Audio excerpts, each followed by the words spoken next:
Hello, my name's Camilla Fisher and welcome to my second video tutorial. When I made my first video tutorial I thought that I was going to be a one-hit wonder, but as I was packaging up one of the desk calendars from my original tutorial, I thought to myself, oh, I can video this because I'm using up some scrap paper and it might be useful to other people. I've been using up some retired 12x12 Stampin' Up!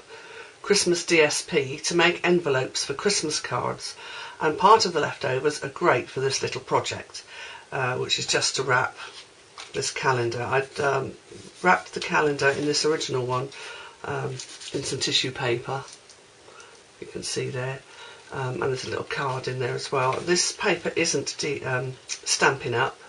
It's a really old paper which I reckon I probably have had for 15 years or more, possibly. And it's so old that when 12x12 paper and card first came out, you used to have a little white bit on the bottom, which is why this one is a little bit larger than the Stampin' Up! Paper. Anyway, let's get on.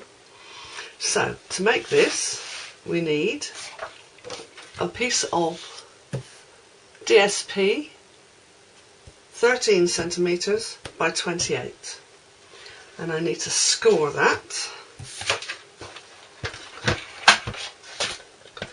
So this is the way, this is going to be the outside. So you need to score this at 1 centimetre, 2 centimetres, and then I really want to score this somewhere where there isn't a score line, so I'm going to have to move this and try not to get my head in the picture. But if you move it so that the 2 centimetre score line matches up with the 3 centimetres, so, yeah, like that, and then score at 15.5 centimetres and 16.5 centimetres. Then turn it round this way and score at 12.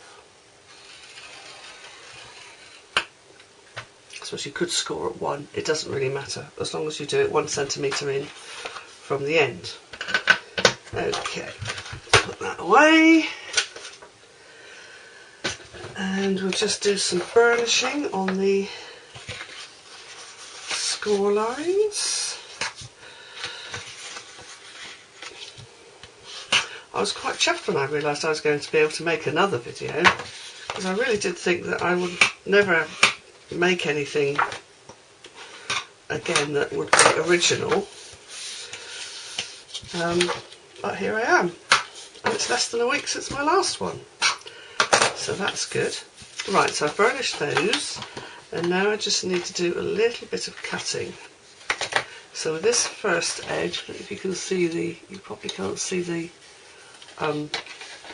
score lines very well, but this first one is the first 1 centimetre bit, and I'm just going to wedge that bit in there, and then I'm going to wedge that bit there so that you remove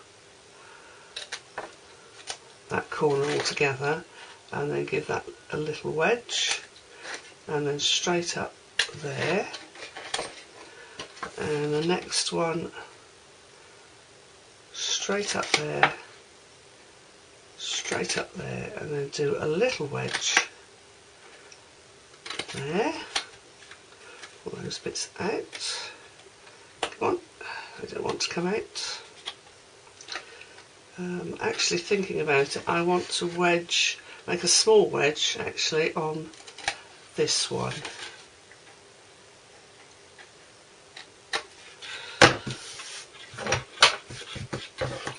Okay, now for some tape. You don't need a lot of tape on this one. Just need some across this narrow piece with the wedge cut out, and some down here on the edge that's going to turn it into a little bag. Okay, let's excuse me. Now I've got my trusty glass jar here for putting my bits of red tape in, stop it sticking to me, which is great. And I do apologise for not being able to remember who it was that recommended that, but it was a brilliant idea, whoever you were. It was a YouTube video. I can't remember if it was an English person or American person. Actually, I've probably taken off the sticky a bit too soon on one bit. There we go. So fold that over. I haven't quite matched the edge up properly there. There we go. So fold in the two little tabs. Fold that bit down. Oh, I think I'll turn it this way around so I can see what I'm doing. And just fold that over there. And there we go. You've got a nice little bag. And just to add a little bit of decoration, I've got my trusty crocodile. I'm using the smaller hole, make sure it is the smaller hole. If you've got wider ribbon, you might want to use the larger hole, but for narrow ribbon, that's the best hole to use. So then, this would normally be wrapped up in something else, tissue paper or whatever, so you put that in. And then I have my ribbon. Now my ribbon is already cut to length. I have to admit, this is not Stampin' Up ribbon. You know when you buy dresses and t-shirts and they have those bits of ribbon in that are sewn just inside the shoulders that nobody ever uses? Well, I always cut those off. And these are actually off a dress that I just bought from one of the cheap shops in town. So I got myself a novelty Christmas dress, and I cut the ribbons out of that. I always cut the ribbons out of those sort of things because I never use them. T-shirts I put in a drawer, and dresses rarely make it to the wardrobe. They tend to sort of lie on my bedroom chair.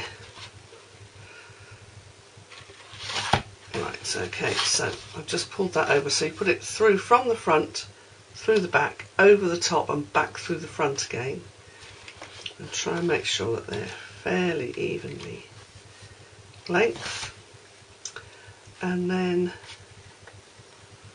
tie a bow. As I said, if you want to use wider ribbon, have a slightly larger hole, otherwise you might not get it through. As you can see for this one, I used wider ribbon and longer ribbon. This one, obviously, I'm constrained by the length of the ribbon that I cut off the dress. So there you are. You could, if you wanted to, embellish it with some stamping on the front. But that's pretty much it.